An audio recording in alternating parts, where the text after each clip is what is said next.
Lalu kemudian siapakah yang akan menjadi ketua umum selanjutnya?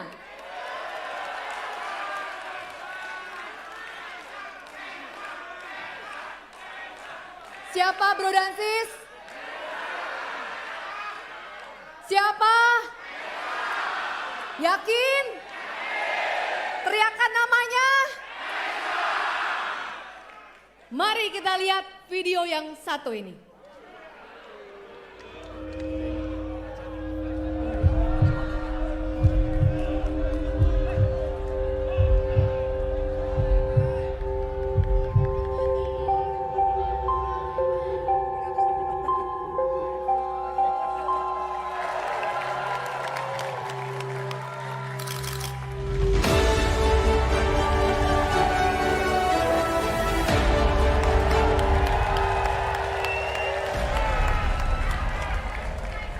Kai Sopo.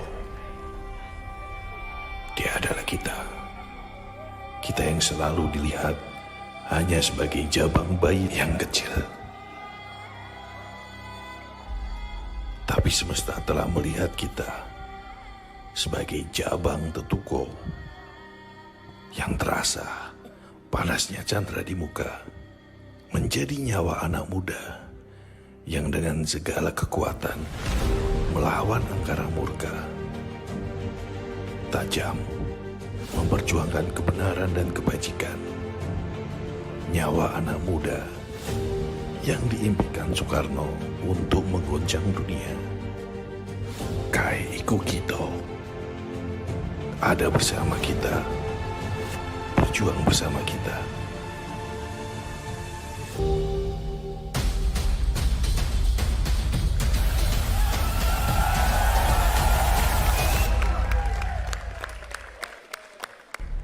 Saya Kaisang, saya PSI.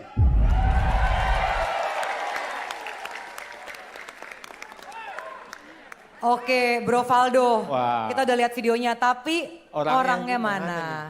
Ada yang ngelihat kanan kirinya, ada Mas Kaisang, coba dicek. Coba dicek kanan kirinya ada Bro Kaisang nggak? Ada nggak? Boleh dong kita panggil bareng-bareng kali ya. Bro, Kaisang gitu kali ya. Biar lebih semangat lagi kita yel-yel dulu ya. Yel dulu kali ya. Mana solidaritasmu? Mulai nggak fokus nih yel di sini, pada kepo semua. Oke, mari kita sambut dengan meriah dan penuh semangat ketua baru kita. Bro, Kaisang Pangarep.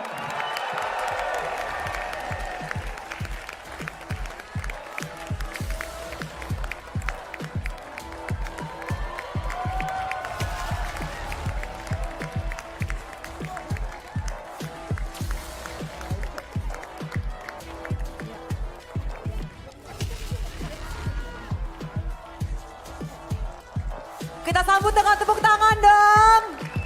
Boleh tepuk tangan yang mulia untuk ketua umum baru kita, Bro Kaisang Pangarep. Sama-sama ya, Bro Kaisang, Bro Kaisang, Bro Kaisang, Bro Kaisang, Bro Kaisang, Bro Kaisang, Bro Kaisang. Oke, kita tenang dulu, kita ikuti acara selanjutnya. Berikutnya, pembacaan mandat oleh Wakil Ketua Dewan Pembina, Sis Grace Natali. Saya sangat yakin bahwa PSI di bawah Kaisang Pangarep akan bersaing dengan partai besar. Assalamualaikum warahmatullahi wabarakatuh. Salam, Om Swastiastu, Namo Buddhaya, salam kebajikan dan salam sejahtera untuk kita semua. Saudaraku sebangsa dan setanah air. Persaingan partai politik merebut simpati dan dukungan publik diyakinin akan semakin ketat menyusul diangkatnya Kaisang Pangarep menjadi Ketua Umum Partai Solidaritas Indonesia atau PSI. Sosok Jokowi yang tidak lagi berada di puncak kepemimpinan nasional pada tahun depan niscaya akan menyebabkan sosok panutan akan dicari dari sosok orang terdekatnya. Kaisang Pangarep yang beberapa waktu lalu mulai merapat ke PSI, sekaligus mengganggu konsentrasi PDIP dalam kaitannya dengan kontestasi politik nasional, selain karena mewakili kaum milenial yang menjadi pemilih mayoritas, juga mayoritas dalam kemampuan beradu argumen di dalam forum-forum interaktif. Wakil Ketua Dewan Pembina PSI, Grace Natali, dalam wawancara dengan Metro TV mengemukakan bahwa PSI berbeda dengan partai lain pada umumnya. Perbedaan dimaksud terletak pada ketiadaan praktek pengeluaran sejumlah biaya untuk menduduki ketum partai. Dengan perbedaan tersebut, aspirasi dari bawah pun mengalir lancar, termasuk saat ada usulan Kaisang Pangarep menjadi ketua umum. Dalam hal yang satu ini, kita patut memberikan catatan tebal, karena aspek krusial di dunia politik tanah air adalah urusan suap menyuap atau yang dikenal dengan konsep Bani Mupiro sebagai rahasia umum kita. Jika tradisi demikian sudah mampu dieliminir oleh PSI, publik tentu akan berharap akan muncul budaya bersih ketika PSI sudah lebih berkiprah di jajaran birokrasi pemerintah. Secara pribadi, saya dapat memberi ilustrasi ketika era 90-an di kota Medan misalnya, untuk mengurus KTP dan kependudukan, aparat kelurahan dengan ringannya meminta bayaran kepada si empunya urusan, dan nyaris semua orang memaklumi hal tersebut sebagai hal yang wajar. Bayangkan jika urusan selevel nasional atau regional. Jika calon investor asing mengetahui praktek demikian, beranikah kita memberi jaminan kepada mereka bahwa suap menyuap sudah habis dibabat? Kader PSI di daerah mungkin dapat menelisik keberadaan urusan upeti kepada aparat di daerah, sebagaimana digambarkan di atas. Apakah masih terjadi hingga saat ini?